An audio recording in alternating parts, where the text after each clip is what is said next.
Right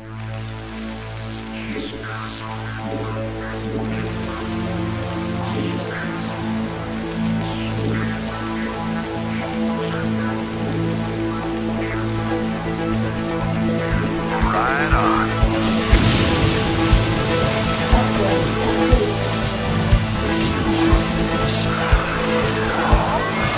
Somebody call for an exterminator.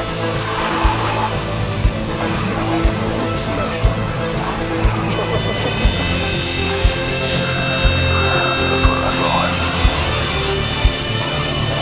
That's right.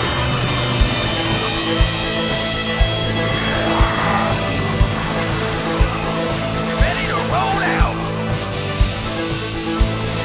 Battle cruiser operational.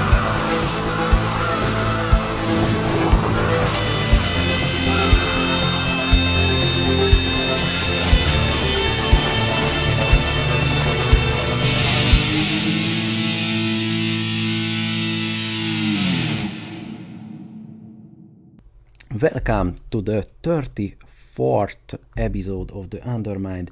I have with me Dave Churchill. Hi, Dave. Hello. And Jasper Geurtz, if I'm pronouncing that correctly, aka Yegers. Hi, Yegers. How are you? Hey there. Yeah, that's fine. I'm good, thank you.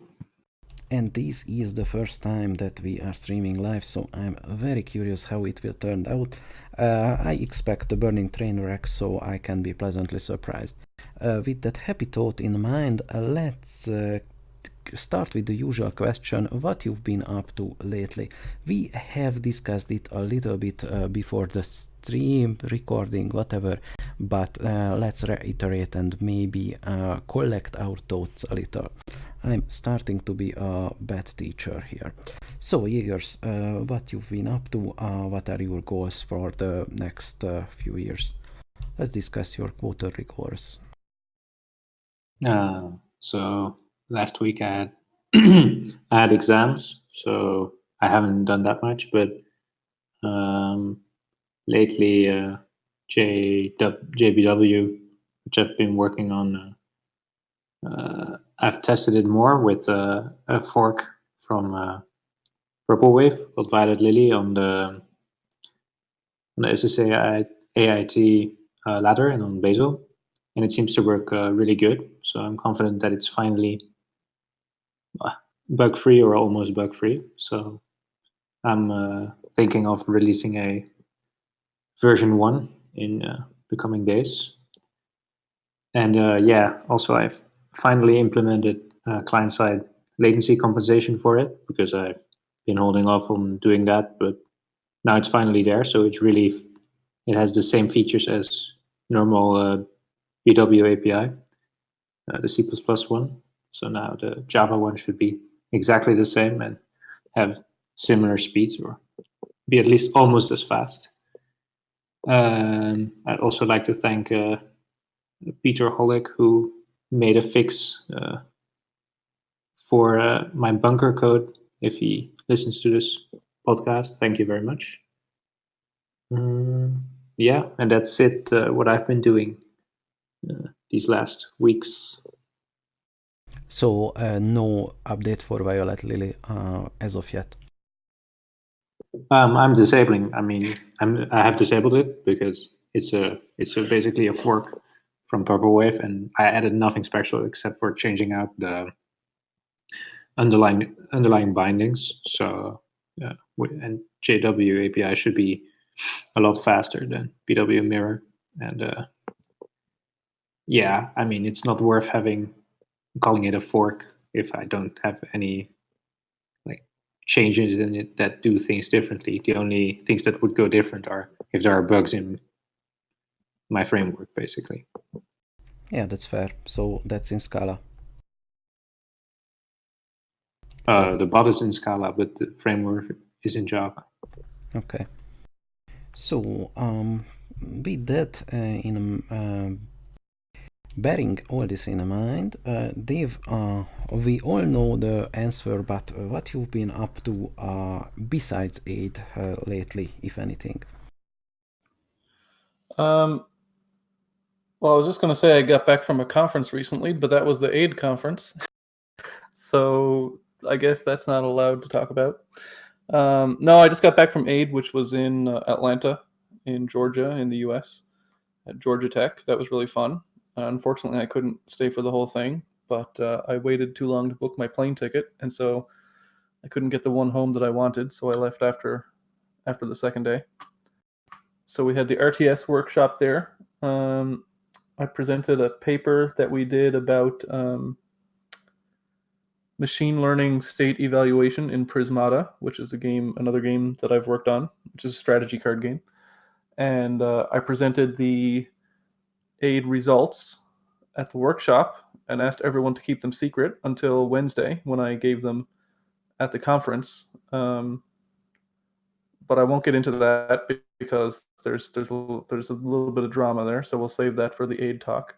Other than that, just teaching and supervising students and adopting a kitten. Yeah, I just pulled up the website of Prismata. We talked about it briefly before, but that is not the focus right now. However, an AID is kind of, but before we do that, let's just have some general transmission, so to speak. First of all, I think the AI news segment is picking up a little bit of steam. I mean, I got good feedback about it and people seem to like it, and I'm very happy because it spreads awareness about our scene, and gamers are maybe not that much interested in bot development right off the bat, but still a huge demographic, and I think most of them would be interested, or not most of them, many of them would be interested if they just know about this. And also it is a great hobby project to learn programming. I don't know if you saw or followed the segments, and do you have any opinion, feedback, or whatever. Feel free to be very harsh. Unfortunately, I haven't caught those yet, so I don't have much to say about it. Yeah, that's fine. Yeah, I've seen them, and yeah, I like them a lot. They're short and compressed, but the main messages I think are coming over well. So it's not too complicated, and I like the clips that are in it. Just I'm wondering if people know OpenBW, the player. What do you mean? Oh yeah, the replay viewer. I think I mentioned it in one of the broadcasts, but I'm not sure. I mean one of the AI news. I definitely mentioned it in the SSCIT broadcasts, and yeah, that's it. Yeah, because I think that would be like for their news segments. I think the OpenBW replay viewer, if they would know it existed, then maybe they would use it, I think. Yeah. I'm not sure because it does not have the remastered graphics, and some people might care about that. I think the Starcraft Remastered client has a very good replay viewer, and there are enhanced tools to replay to view replays now. Like there are stats displayed and stuff. Okay. I didn't know that, but still, watching something in your browser is always very easy. Alright, second general transmission is we organized a live coding session with Banana Brain tomorrow, and I'm very curious how it turns out. It's basically just a free chat and see how our bot development is done. I think I'm looking forward to it. We will see if it has enough entertainment value to be a regular thing. That's pretty cool. Yeah, it's more like announcement at this point, but if you think you want to see something in that stream, feel free to ask. When will it be exactly? It's tomorrow, that's October the 20th and 17 o'clock European summertime, CEST. Yeah, because time zones. Quite early for people in the USA and North America. But of course there will be a recording, so you can just watch it later. Okay, cool. Okay, and I think that's all I had as a warm-up section. And let's talk about AIIDE now. So with that, Dave, I would like to ask you, what's your general experience? Just feel free to go on and on about it. How was it? Do you think it was great, good, bad, worse? So first of all, if people want, on the AIIDE YouTube page or something, there's my talk that I gave there was an hour long about the competition. So I don't want to necessarily go on for an hour when people can look at that. But let me just load up my PDF slides real quick. Actually, let me send them to you. You could pop them up on the screen if you want. Yeah, sure, why not? Why not? But let's keep in mind that there will be an audio recording, so let's talk it out. But people who watch the stream can watch it. Just a second. I guess while I'm talking, you can scroll because I can't see. There's a delay, so I can't talk to your scrolling. Yeah. Just talk, and I will try to find the correct slide. Yeah, so it's the 10th year anniversary of the AIIDE competition, which was pretty cool. In the first year, Ben Weber ran it at University of California, Santa Cruz, and since then I've been organizing it first at the University of Alberta and now at Memorial University, which is on the east coast of Canada. And so 10 years is pretty nice. Stuff has been going on officially for a decade now. Still, we only use Brood War, not Starcraft 2, and I've gotten a lot of questions about whether or not we're going to run a Starcraft 2 competition. And my answer is, when it becomes easy for us to run games over IP with Starcraft 2, that's when I will run a Starcraft 2 competition, because I don't want to run a competition in which both bots are running from the same machine, because it's really easy to eat up all the CPU or the RAM or whatever, and with that sort of thing. Also, the current competition software could be used with StarCraft 2 if it was possible to run the IP games really easily. Now, of course, it's they're computers. You can do whatever you want with them. So we could run it, but it's a lot of work right now to get it into that state. So that's why I haven't personally done that.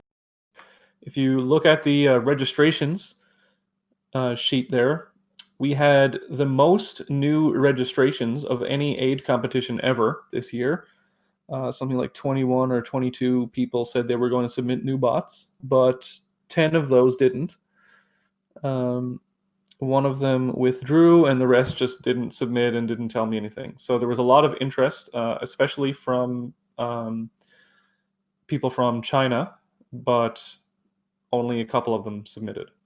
So we had 14 people actually submit bots, and unfortunately Stormbreaker ended up being disqualified. The reason they were disqualified was because they were a fork of AIIDE, which was the Samsung bot that won last year's competition.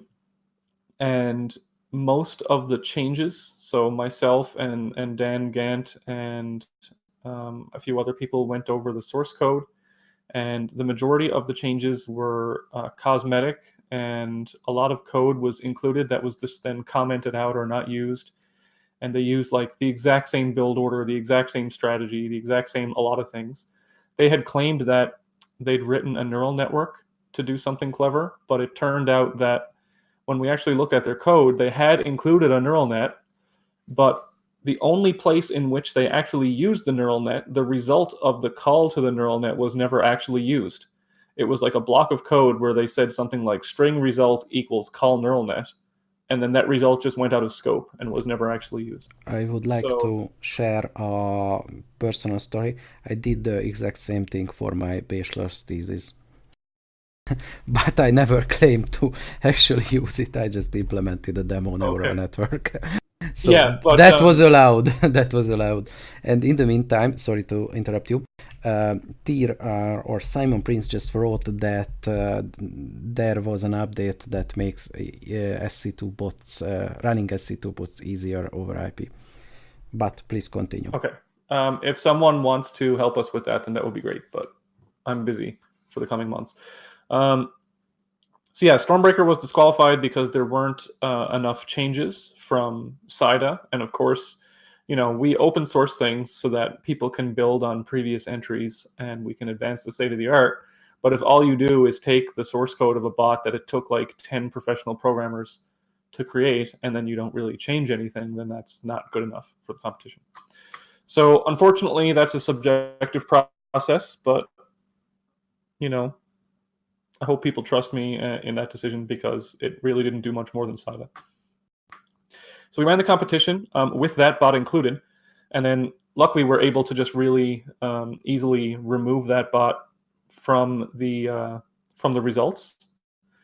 And so we ran the competition, and Locutus won, and Purple Wave came second by a very small margin, so like less than 2%. But then we realized that that Locutus actually crashed every single game. Sorry, McRave crashed every single game against Locutus. And so that was a real issue. And so we investigated what had happened. And what happened was that one of McRave's learning read-write files had been corrupted somehow. And it was just like weird random binary data. And so every time he went to read that data, that he assumed was in a certain format, then the data was corrupted, and the bot didn't start. And so what we did was we investigated like why that was corrupted, whether that was his fault or our fault, and we said, well, if we find that it's our fault, we will rerun the competition. If we find that it's his fault, then we won't rerun the competition.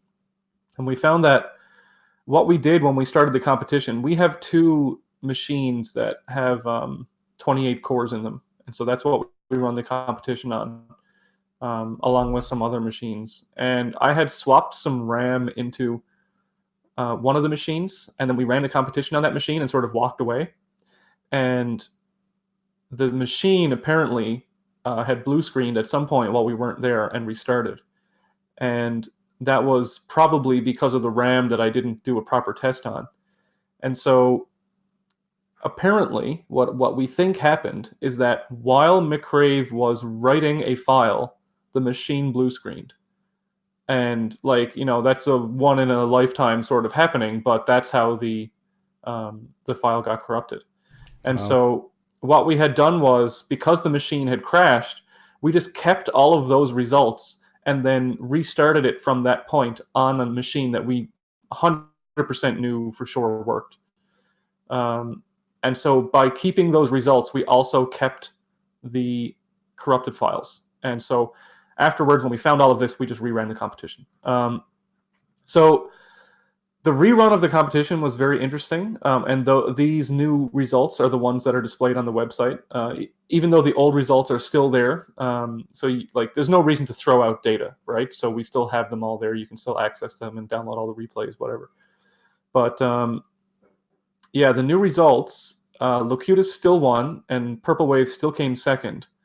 But there was a huge shifting amongst the other bots in the rankings. But interestingly enough, the win percentages only changed by between like 2 and 6%. It wasn't gigantic differences. For example, McRave still lost all of its games except one against Locutus. But the rankings changed due to strategy selection. So what happened was, a lot of the bots do this thing where they record the results of previous matches and then choose their strategy based on, okay, I tried this strategy last time and it won or lost. Therefore, If it won, I'll try it again. If it lost, then I'll do something else. Some of the results were quite staggering. So a couple of the matchups, even though the overall win percentage didn't shift that much, the matchups, some of them were crazy different. So one of them went from like 10% win rate, so like 10 wins, 90 losses, to 90 wins and 10 losses. And the reason for that is, let's say you have 5 or 6 different strategies that you're choosing from. If you say chose one that was actually a winning strategy, but it got unlucky somehow and lost, then you wouldn't try that strategy again until you've tried all the others. And so based on like a little bit of luck, you could get extremely unlucky if you are implementing one of these strategy selection learning type things. And of course, if you play infinite games, this will all even out. But with quote unquote only playing 100 games, you could easily swing against a particular opponent by a lot of games just based on that strategy selection. So that's just a warning to future bots. It's pretty volatile. If you consider, for example, StarCraft and other RTS games have this sort of rock, paper, scissors nature to them, where like, paper beats rock, and in RTS, like attacking beats expanding. And so what happens is, if you see something worked last time, you might do it again, but maybe the other person tries a different strategy, and so maybe you're like rock chasing paper and paper chasing scissors and scissors chasing something else, and you get this cycle of strategy selection that actually works completely in the opposite way that you hope it would work. And so there's really interesting problems there, and that's why the results were like really, really skewed. And the Purple Wave author made a post on Jay Scott's blog about this. So I won't talk too much about it. So that's why there were drastic swings in some matchups. But for example, I think Steamhammer, even though it won something like 3% more games in the second running, it actually went up 4 ranks in the competition. That's because the difference between like 5th place and 9th place was something like 3 or 4%. All of those bots were really clustered together. So it was really interesting to see that. I was really glad that we found the error and that it wasn't a problem with the software. It was just like this 1 in a million hardware crash. Well, it's classic shit happens type of situation, and let me say that you handled it perfectly. I mean, it's it happens. Let's just rerun it as consistently as we can. Yeah, because my view that with the tournament has always been like, I don't care what the results are as long as they're true, right? So if it was our fault, we have to rerun. And for example, Bruce and Dan, who are Locutus and Purple Wave, they said, okay, we can keep the results, it's okay. And I think McCrave was a little disappointed in his performance, but because he also had some timeouts. So even though the crash affected him, like his bot was timing out a lot. And it turns out that some of the authors were a little frustrated because, like Basil, for example, that competition or ladder, it uses SC Docker, I believe, so it's run on Linux, and they don't do as strict of timing or crash reporting as we do with the tournament manager in Windows. And so they had assumed that their bot was performing perfectly and never timing out. But then when you submit to AIIDE, it starts timing out and crashing because we have more strict requirements. So that was a bit of a point of contention. But I mean, in my opinion, for a real StarCraft AI competition, the game was meant to run on Windows. And so that's what it was programmed for. If you play a human tournament in Brood War, it's going to be run on Windows. And so that's why the competition is still run on Windows.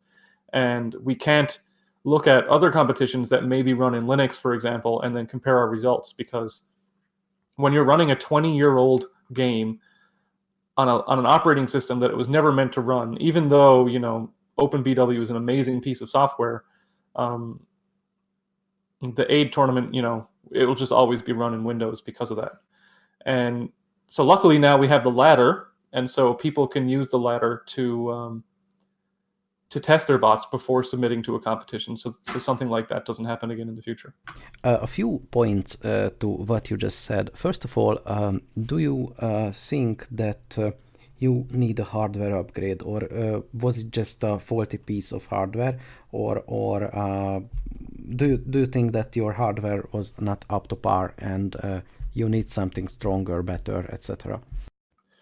We definitely don't need new hardware or stronger hardware. What happened was we have 3 machines that are available for GPU computation. And they're like i7 7700K processors. They're really nice processors. We also have 2 main machines that have i9. I can't remember the exact number, but it's the 14 core 28 thread machine. I believe Those some of the undergrads were mining Bitcoin on the GPUs. That's why everything went bad. Yeah, no, we don't, we don't allow that. So That's the new canon. So what happened was Rick, who's the technical programmer who has been for the last 2 years, he was using one of the machines, one of those large core machines, to test the ladder software on. And we wanted to run the competition right away, and we have a second machine, and we had so few bots that we only needed to use one machine this year to run like the 12 VMs on. So we said, okay, Rick is using this one to do his development on and his testing, so let's run it on the other one. The other one that we wanted to run it on only had 32 gigs of RAM in it. The development machine had 64 gigs of RAM. So I said, foolishly, let's just take 32 gigs of RAM out of the development machine and put it into that other machine. And of course, with RAM, I guess it wasn't, I don't know, whatever you call when RAM has to be exactly the same in order to be compatible. And so the 64 gigs somehow made the machine crash. It also could have been a driver issue, not 100% sure. But essentially, when we saw that that machine had crashed, we just ran the competition on the development machine that we were 100% sure worked. And that's the one we ran last year's competition on. So at the very most, we might need to replace the RAM. Or it might have been a hard drive. It might have been, I don't know, maybe the electricity glitched out or something. We just plugged it into the wall at the university, right? So whatever hardware failure happened was not due to the machine like not being expensive enough. It's like a $4,000 machine, right? You're not going to get a better one for this purpose. So do you think that if and when, let's theorize, remastered support will come to BWE API, you need an upgrade, or something will change in that regard? Personally, I don't think so, because Starcraft, as you mentioned, is a 20-year-old game, actually more. Even remastered does not use any meaningful amount of resources, I believe. And the backend would be probably almost the same. Can So I in put that in case- a quick remark? oh yeah, go ahead. Just- Yeah, Yegers, go ahead. Yeah, so as Dan already said in chat, and which I want to remark as well, is the thing you said about SC Docker. It's actually not like running OpenBW, but it's running BW headless, which is like running the real Starcraft, just without the user interface. And Which chat are you looking at, by the way? the Twitch chat. Oh, Twitch chat. Oh, okay. And so it's actually running the real Starcraft, but there can be 2 reasons basically for different behavior in Bazel compared to your setup. The timing one, which is set, which is completely different. And the second one is that the memory layout could be different on Windows compared to, because they're run in Wine. So there you could have some bugs as well. If undefined behavior happens, it could crash on one or the other and not on the other one. So you could have bugs that way as well, which you don't see on Bazel, but you see on SSC AIT or AIIDE or the inverse, something like that. Yeah, it's hard to compare the results when you run them either like in SC Docker or Wine or Windows, etc. And so, with several years of testing the software in Windows, and constantly updating it, and for example, Rick this year did great work on, before we would just say that the bot crashed if something happened, which essentially meant that, there's a number of different things that could have been a crash, which is either, the bot timed out for 60 seconds, or the Starcraft executable physically shut down, or like the machine turned off or something like that. If you think about it, it's actually really difficult to sort of determine if a bot crashed or not. And so the way we've been doing that is we use the tournament module in BW API to constantly output whether or not the game is like still running. So we actually write to a file on the machine, and then the Java client software on the machine monitors that file to see if like the frame is changing and if the game is actually updating, etc. So this year, if you go to the results, the detailed results page, and click show the legend, there's like a lot more detail now on how, like, what the bot crashes mean. So let me just load that and give you an example. So a crash, a crash doesn't necessarily mean a crash. Like the Starcraft executable actually failed. So if you click show table legend in the top left, yeah, so there we have normal. So that's like, this is how the game ended. So normal just means that, nothing bad happened. Starcraft game state not updated 60 seconds. That means that one of the bots was probably in some sort of infinite loop or something and didn't update the game state. So that means the tournament module essentially didn't get called for a full minute. There's Starcraft Crash. So the way we detect that is that the client software, the Java software, monitors the processes that are running and sees that Starcraft.exe is no longer running. Game state never detected.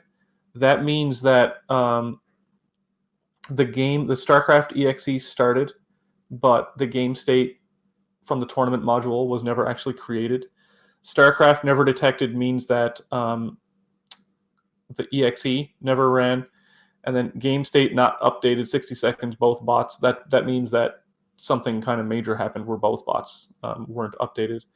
And so also this year, for the first time, Rick actually had the good idea of saving the crash logs. So on the main page, if you just go back from that one, we actually have the BW API crash logs that are now saved. And so hopefully people can use that to help debug their bots. Actually, I would love to interview Rick as well. I don't know if he expressed any kind of interest in doing that. Well, I can't speak for him. I'm sure that like he's pretty enthusiastic about it all. So I can't say that, like, I can't force him to do it or not. But if you do it, I'm sure there's nothing stopping him from doing that. Yeah, just a remark. You're not not his actual boss. Well, I'm his supervisor for his thesis, but I'm not going to force him to come on to a podcast if he doesn't want to. Yeah, at least you are not admitting that publicly. Wink, wink. Yeah. Okay, let's continue. His funding if he doesn't. And just one more thing about the ladder. So the ladder software works. People have been using it, and for people who, I guess, kind of, this is one of these situations where we're kind of preaching to the choir. Like, anyone tuning into the Starcraft AI podcast kind of knows this already. But the way we've set it up is that it's not like SSCAIT in that bots that are new and updated get like prioritized on the scheduler. What we do essentially is the ladder itself, the web page, is just an interface to send us your files. And then, like, every Sunday, we start a new competition that runs for a week. And in that way, we don't have to deal with a lot of the issues that SSCAIT has to deal with, which is amazing, like the fact that they're able to deal with that. But for example, if there's a new bot, I think SSCAIT like schedules it so that it plays more games, et cetera, or like how do you deal with, if I update my bot so that it doesn't crash as much, then I want to see the new results versus the old results. But essentially now, barring any major unforeseen problems, the ladder, if you upload your bot and say it's active, then it just participates in the weekly AIIDE tournament. And you do not question. have to submit your source code to participate in the ladder, only in the competition. And how many games do you think you will be able to play per week? Well, for example, this competition took a week to run and did about 1,000 games. So I think between 1,000 and 2,000 games per day is easily doable. That seems a little bit, not low. It's definitely not low, but do you plan to speed this up somehow? Is the goal to play more games, or you want to be more like SSC, AIT, so sort of live games? No, it's meant to play as fast as possible. It's just that because this is like all day, every day, we can't devote all of our hardware to it like we do with AIIDE. And so where we might have like 3 machines running last year to run the AIIDE competition, we essentially just have like one dedicated machine with 10 or 12 virtual machines running the ladder. Now we still play them like at set speed 0 as fast as the bots can go, but 1,000 to 2,000 games per day is still faster than most places around, as far as I know. Actually, per day or per week? Sorry, No, per day.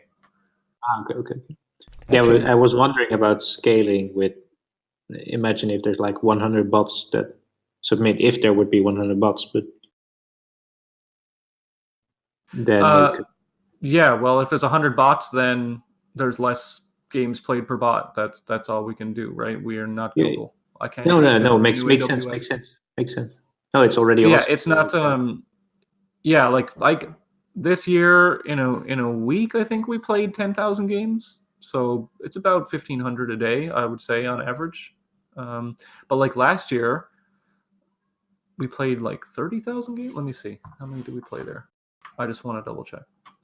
I'm curious how it compares to Basil, actually. So last year we ran 29,000 games, but that's divided by 2. So that's, between 1,000 and 2,000 games a day. Interesting. I actually don't see the stats in Basil, how many games per day, but I will ask Whitekeeper next time. And by no means are we trying to like put Basil out of business, right? We just so also the reason we're able to do this is because the ladder itself, like I said, it's completely separate from the tournament manager software. So there's no new tournament manager software for the ladder. The way it works is that we're running like a Node.js server somewhere that serves the pages for the ladder.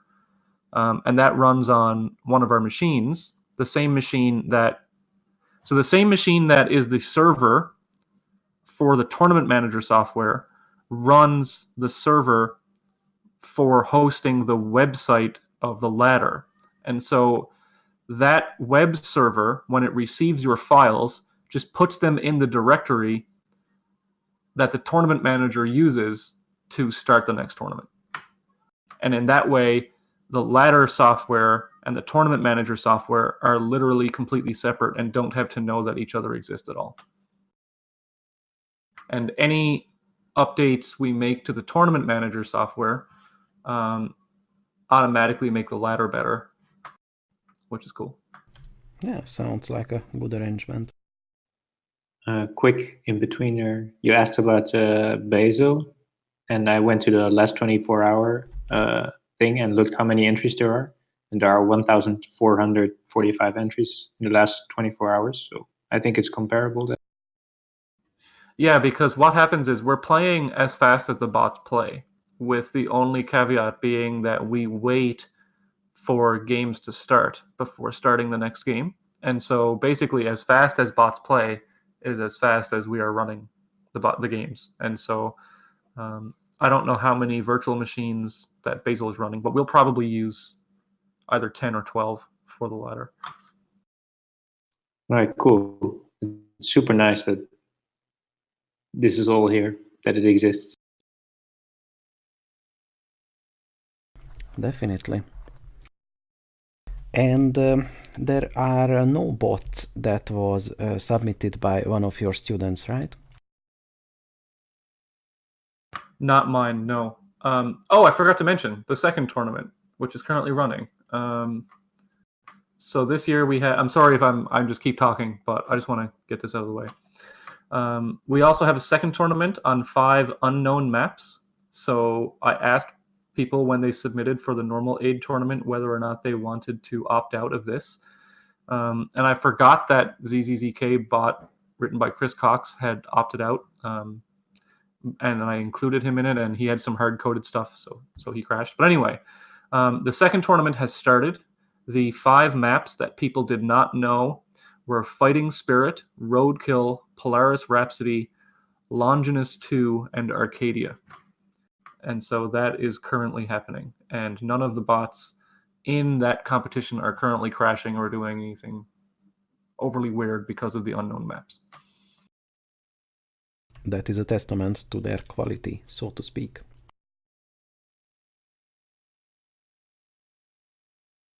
I also would be interested in possibly running a competition in which, so the AIDE competition, I want to run like the main competition with the same rules. Maybe switch up the maps, because we had the same maps for I don't know, 8 years or something now, and it's ridiculous. We should change the maps, right? Yes. And I think so. Changing the unknown map tournament is one thing that we wanted to do, and we're doing that this year. And I think another thing that would be interesting would be a third competition where we anonymize the names before starting. So everyone is given, you can still learn about someone, but essentially everyone's name would just be like a letter of the alphabet, right? So you can learn about bot A, but you don't know that bot A is Locutus until after you've learned about it. So I think that is also interesting. Now the main competition would still be this person, but I think that there's something to be said for doing well under more general circumstances as well. Okay, a little bit a different topic, but this bot requires you to submit your bot source at this tournament. And do you think that's a major deterrent for many people? Do you mean the AIDE tournament? Yes. I know that it has been a deterrent for several people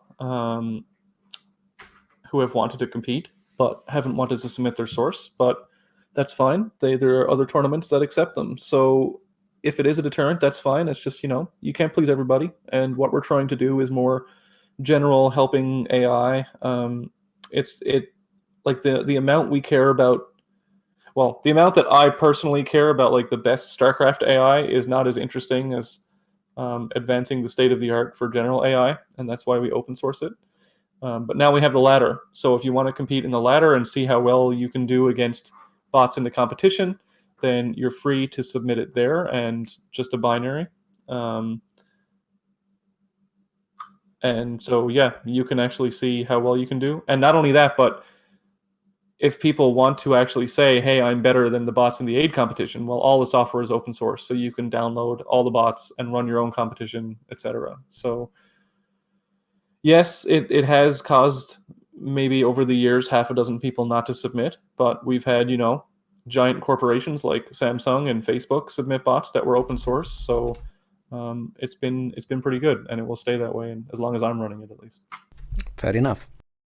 And speaking of the map pool, Antiga said that he is planning to switch up the AIST map pool for the reasons you mentioned, and I, for one, would love to play bots playing wacky maps.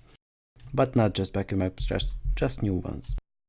I actually wanted one of the maps to be an island map, not a like island expansion map, but like you actually start on your own islands.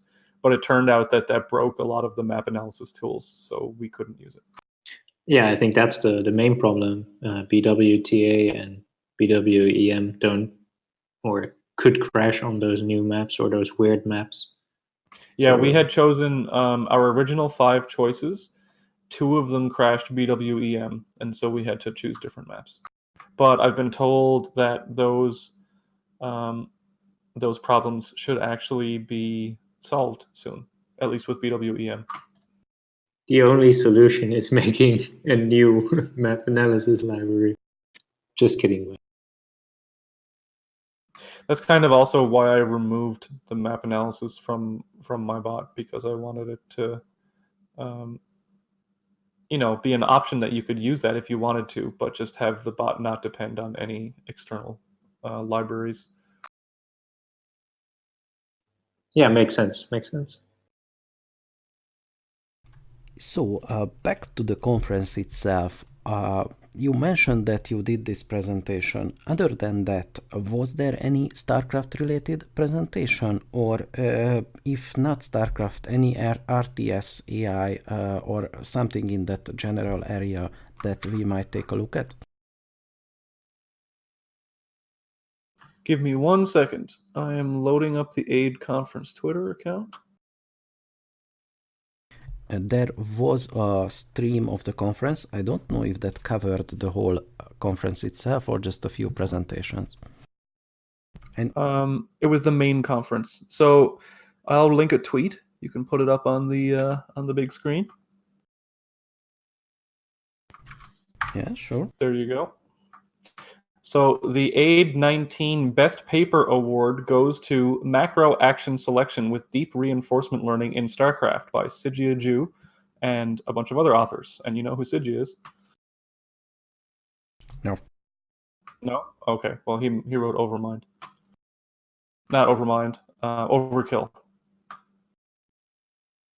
Nice. Who was a Azure bot that competed in previous years. So yeah, the best paper award of the competition went to a StarCraft paper, which was pretty great. Yeah, and can you provide me a link to that paper actually, so I can just add, or is that public? I cannot right now. It will be in the proceedings of AIIDE, but I don't have a link to that. Okay, I will publish it when it becomes available. So yeah, the RTS Workshop had a few papers that were StarCraft related as well. What else happened on that RTS Workshop?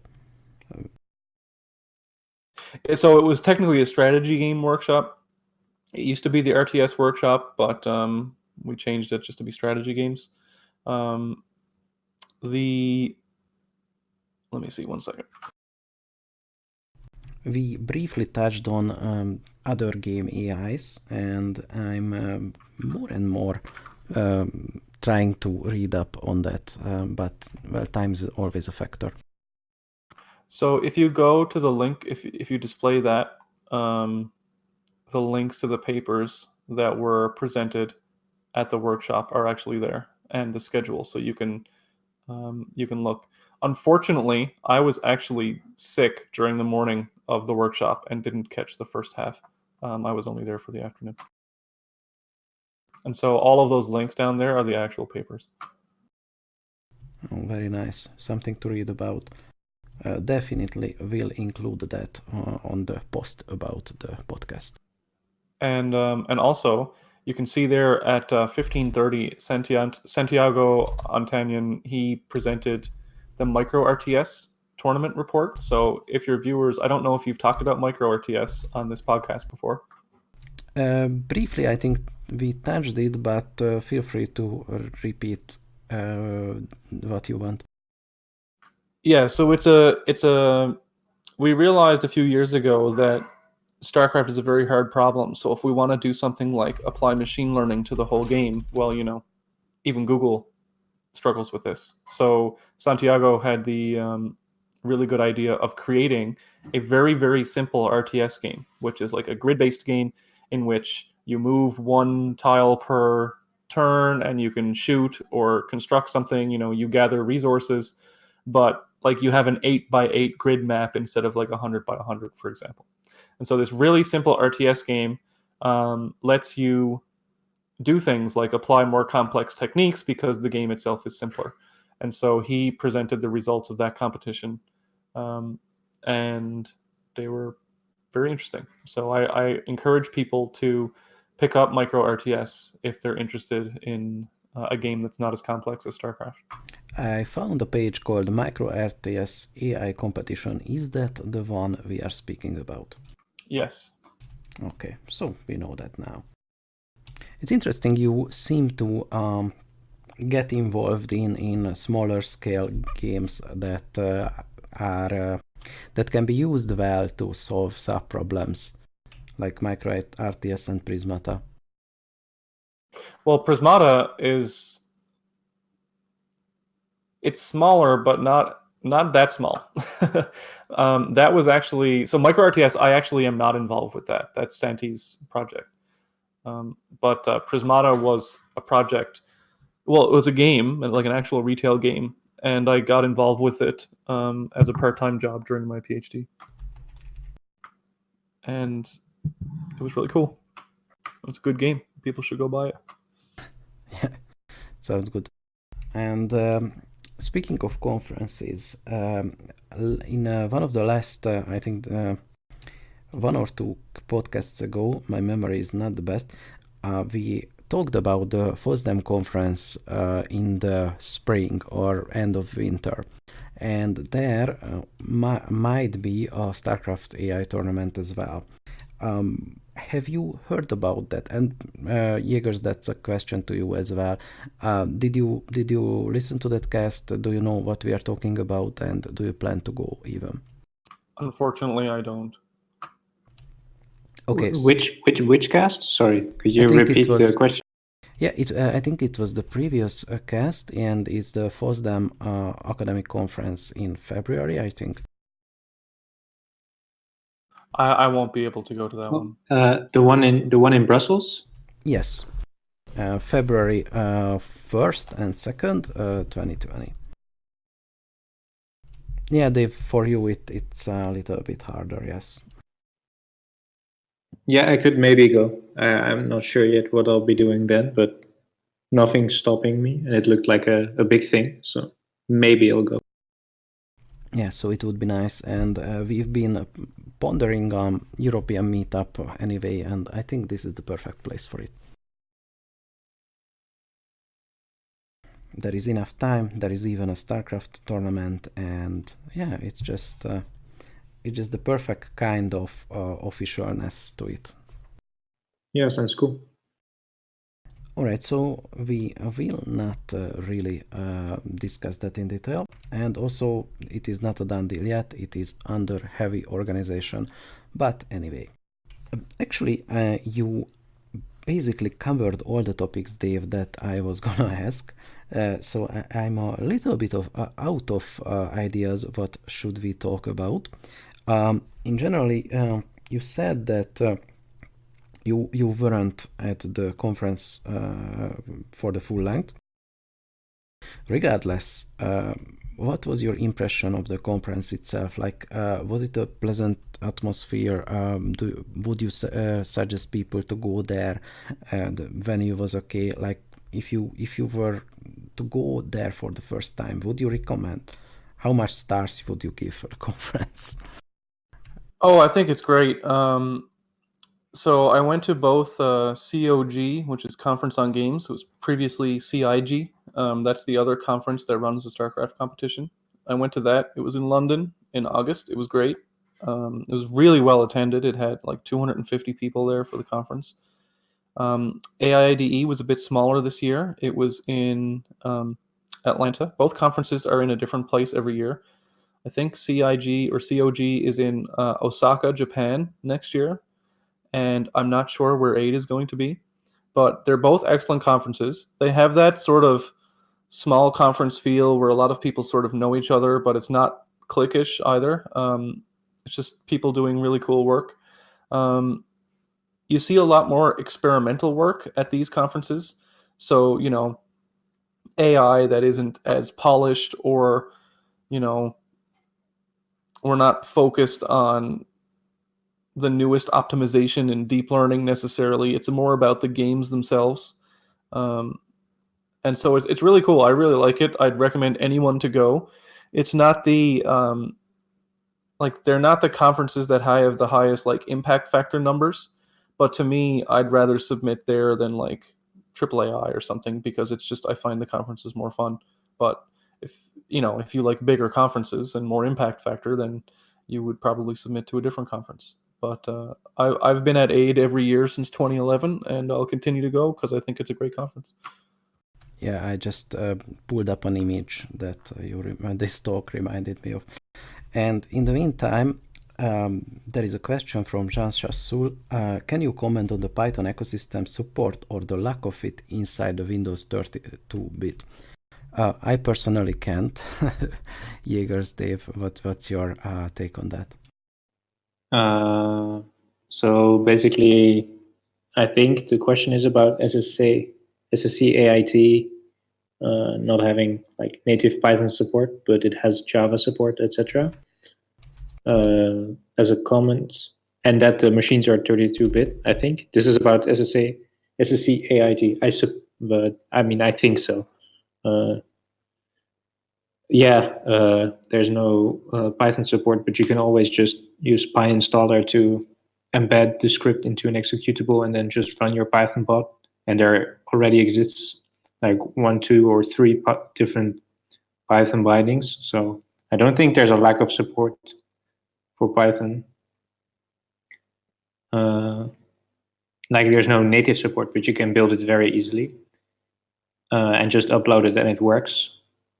And I think you can even use Torchcraft, but I'll let Dan correct me if that's wrong. With AIIDE, we any software that runs on Windows will let you run. So people have used Python for our bots in the past, so I don't know if that's referring to AIIDE or not. Yeah, well, maybe the question could be clarified in the comments a bit more. Okay, if it will be clarified, then we will discuss that. Yeah, that was my impression as well. And regardless of that, I think the more languages we can program bots in, the better. And I think we should try to support as many wrappers or endpoints or whatever you want to call as possible. We mentioned that there is even a C# wrapper by one of the guys on the SSCIT Discord. I don't remember who it was exactly, and I welcome that. And every language that is actually a modern usable language should. I see no reason why we shouldn't support it. Well, I see one reason, which is the amount of work it required, but still. In the meantime, Dan says that you cannot use Torchcraft, but it may or may not be easier than using the other Python PWA API wrappers. I personally have no experience with Torchcraft. So you can use Torchcraft. Okay, cool. Which is admittedly a weakness of mine, because I really wanted to check that out, check that ecosystem out, but time is always a constraint. So yeah, you should go to these conferences, and I think if we were to meet there, we could have a great time, and shenanigans would ensue. And I'm hoping that the Fosdem Conference will be that where we can finally meet up a little. I mean, it's not about socializing or meeting your internet friends or anything, but still, once a year is tolerable. Yeah, as long as you pay the registration fee. Yeah, sure. Yeah, I think that's the thing about Fosdem. I think it's free. I haven't checked it out. I think it is, but I'm really not sure, and I'm not looking it up right now.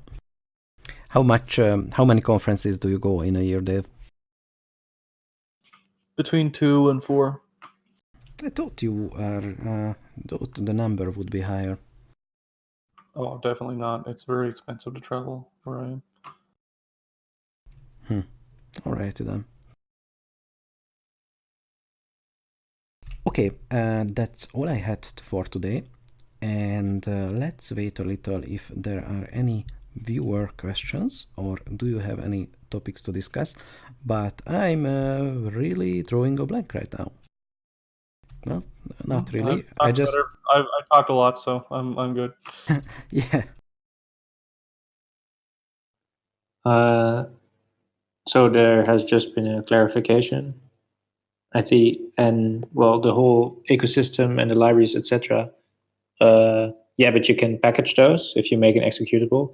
And about the Windows 32 thing, yeah, so I think you can't run TensorFlow on 32-bit, for example. I think that's where you are alluding to. I think that's just a thing of like, it's the SSC AIT tournament is run by a university for free, and they just don't have the money to upgrade that. So if some very generous person or group or university would have a competition with better computers, for example, well, the AIIDE thing, or well, whatever Dave's running, that has better hardware, and I guess also 64-bit support for libraries. Correct me if I'm wrong. Well, we run 64-bit Windows 7. Yeah, so that should be fixed on that, and then I don't think SSC AIT will ever change anymore because it's just not the well, they just probably don't have the money for it. Yeah, I can't comment on what they do. McRae just asked a very important question. AITT versus AIDE, which is best? I think it's a hard question. It's really not my place to answer that. I think every tournament serves a purpose. I don't think anyone is better than another. I've only ever submitted to AITT, so I'm gonna have to go with that one. Nah, just kidding. Just my feedback. I think the live format is pretty cool. Seeing people ask questions and stuff. It's a bit more interactive. Yeah, I am pleasantly surprised, and I think we should keep this format. And yeah, it is great because a lot of resources mentioned, especially by Dan, of course, and yeah. And he just wrote heckle. I mean, feel free to troll. This is why we are here. AITT was cool, but you can't participate with Java bots, so it's -1 points. I have to go with AIDE. Sorry, I think McRae is thinking of letting people run complete bots for the next one. So maybe he'll allow different languages if it's not about optimizing the size. Maybe he'll allow Java if he manages to compile Java code, which shouldn't be too hard, but you never know with McRae. You think he could pull a McRae while compiling Java code? He says, Yeah, who knows? Who knows? Or I can just not compile it. Yeah, okay. Yeah. In the meantime, Justus says that Windows focus on Windows because that's what was the original OS was the game was built for, but how that helps advancing research on AI. I don't think these two things are tightly coupled, so to speak. Yes, Linux support would be nice, but I don't see this is orthogonal to researching and advancing AI. What do you think, Dave? I didn't see that exact question. Where is it? Just scroll up a little and... Who was it written by? GHSU. I will copy the text and send it to you. Well, the competition is about playing Starcraft, the video game that was released for Windows. And so the competition itself is about seeing who the best Starcraft AI bot is. And so they play in the same environment that humans play, which is Starcraft running on Windows. The thing I said about advancing AI is why we open source the bot. I'm very well aware that people have all sorts of crazy Docker solutions set up and machine learning libraries that are annoying to get to work in Windows, and I strongly sympathize with that. But if I had to sit down and get all the stuff like crash detection working and all in the tournament manager software and allow, say, some bots to be on Linux machines and some bots to be on Windows machines, the tournament would not happen. So it's just too much work, and we do it for free. And you are more than welcome to take our software and modify it to run your own tournament on Linux. That's the whole point of open sourcing it. So it's not going to happen at AIIDE. That's it. But that's why the software is open source, because there's nothing stopping you from taking our client software and running it on Linux. It's pretty easy to do. Sorry, not easy to do. What I mean is it's available to do. Easy to begin working on it. Dan asked a question, and that if this fork that runs on Linux, etc., or runs on multiple things would be available, would you run it on AIIDE? Not without significant convincing. Just because it's, I don't know. It's like, so it's not as dramatic as this, but let me make a wild comparison. It's like, why don't we play baseball underwater next year? Like, you know, I know it's the same game, so it's not the same thing, but I mean, yeah, at some point there has to be a common denominator, and that will be a compromise, and you can't please everyone.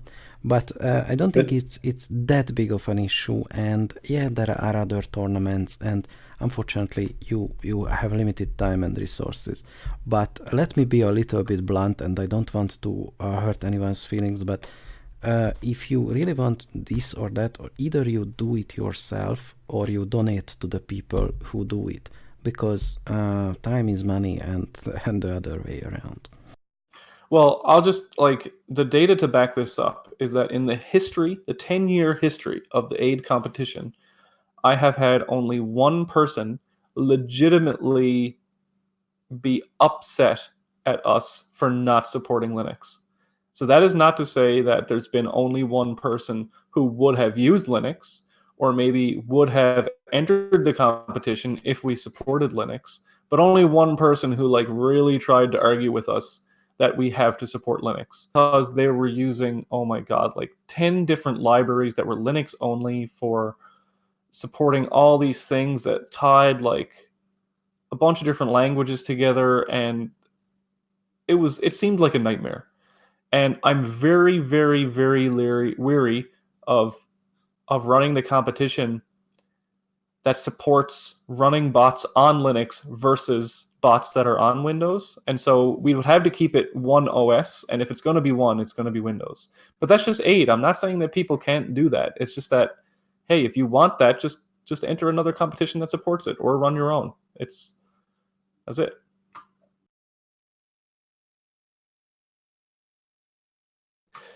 Yeah, he just said that we see people asking for Linux support in Discord regularly. Objection, Your Honor, that's hearsay.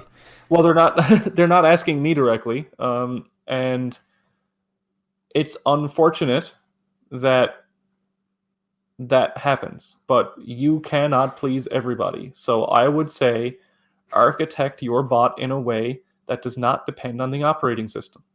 Like, why does your bot have to depend on an OS? He's saying write it in Java or a JVM-based language. Or Absolutely. C++. Like, you don't have to use a virtual machine-based language. C++ is completely platform independent. I hate when people say, "Oh, it's platform, it's cross-platform, it's Java, it's cross-platform." C++ is perfectly cross-platform unless you're doing things like timing software or something where you might need to use a different function call. Like all of the software I have ever written in C++ has been cross-platform, so it's not an excuse. Just write in machine code. That's the only thing that's not cross-platform. I mean, if, for example, for your ladder, you only accept compiled binaries, then, binaries for C++ won't, built for Windows won't work in Linux and vice versa. No, but if we supported multiple OSs, then we would just compile it for our Linux system or compile it for our, Yeah. I completely agree. Was just saying something.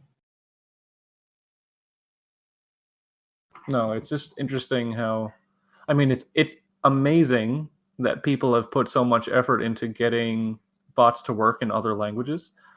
But at some point, there is a barrier to entry to do something that you want to do, no matter what that is, right? It's like, I want to play hockey, but I don't want to have to wear skates. Well, sorry, that's the game of hockey, right? So I don't know. You can't please everybody. It's going to be a bit of a struggle to break into the scene, and we're just going to run the competition on Windows for the foreseeable future. That's fine.